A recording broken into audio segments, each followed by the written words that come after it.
Hello दोस्तों, जब international travel की बात आती है तो भले ही इससे कोई फर्क ना पड़े कि आप कहाँ जा रहे हैं, लेकिन इससे ज़रूर फर्क पड़ता है कि आप कहाँ से आ रहे हैं। ऐसा इसलिए है क्योंकि अलग अलग पासपोर्ट अलग अलग लेवल का ट्रैवल फ्रीडम देते हैं। कुछ यात्रियों को फॉरेन में कई महीने या साल के लिए जाने की अनुमति होती है, जबकि कुछ यात्रियों को costly visa, limited time period या लॉन्ग इन्वेस्टिगेशन प्रोसेस से गुजरना पड़ता है। तो इस तरह का अंतर या भेदभाव क्यों है? कौन से देश का पासपोर्ट सबसे ज्यादा पावरफुल है?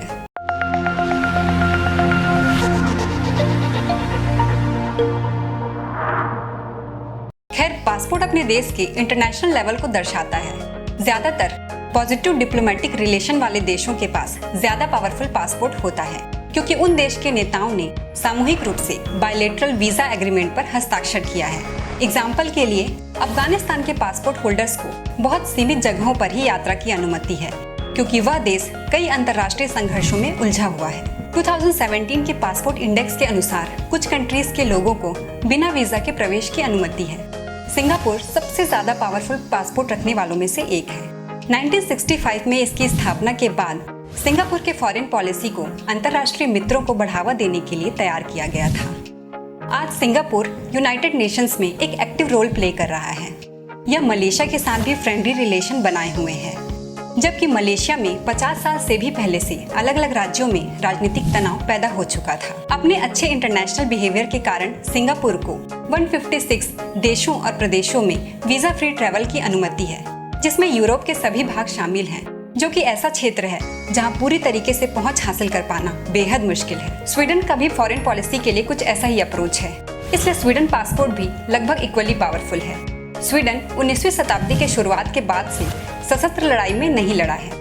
इसके बजाय स्वीडन मिलिट्री का ध्यान निरस्त्रीकरण, शांति बनाए रखने और अन्य सहायता मिशनों पर केंद्रित था। स्वीडन एक न्यूट्रल राज्य के रूप में अपने से लेस पावरफुल कंट्रीज के लिए रक्षक के रूप में कार्य करता है और इंटरनेशनल डिस्प्यूट्स में मीडिएटर का रोल भी प्ले करता है। अन्य देशों से दोस्ती करना वीजा फ्री ट्रैवल पाने का एकमात्र तरीका नहीं है।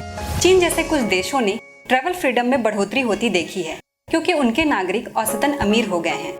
2015 में जापान, दक्षिण कोरिया और अमेरिका ने चीनी यात्रियों पर से वीजा प्रतिबंध हटा दिया, ताकि उन्हें भी चीनी यात्रियों से कुछ आर्थिक लाभ हो सके। पासपोर्ट इंडेक्स यह भी बताता है कि ट्रैवल फ्रीडम के लिए ग्लोबल सुपर पावर देश का नागरिक होना जरूरी नहीं है।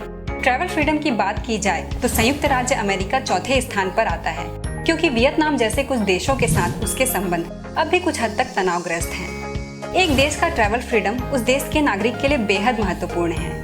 दुनिया भर में स्वतंत्र रूप से जाने की क्षमता अक्सर एक व्यक्ति के आर्थिक अवसर, ऊपर की ओर गतिशीलता और जीवन के सामान्य गुणवत्ता से जुड़ा हुआ है। लेकिन ग्लोबलाइजेशन के कारण पावरफुल पासपोर्ट होना पहले से कहीं ज्यादा महत्वपूर्ण हो गया है। इससे कोई फर्क नहीं पड़ता कि आपका पासपोर्ट कहाँ से है।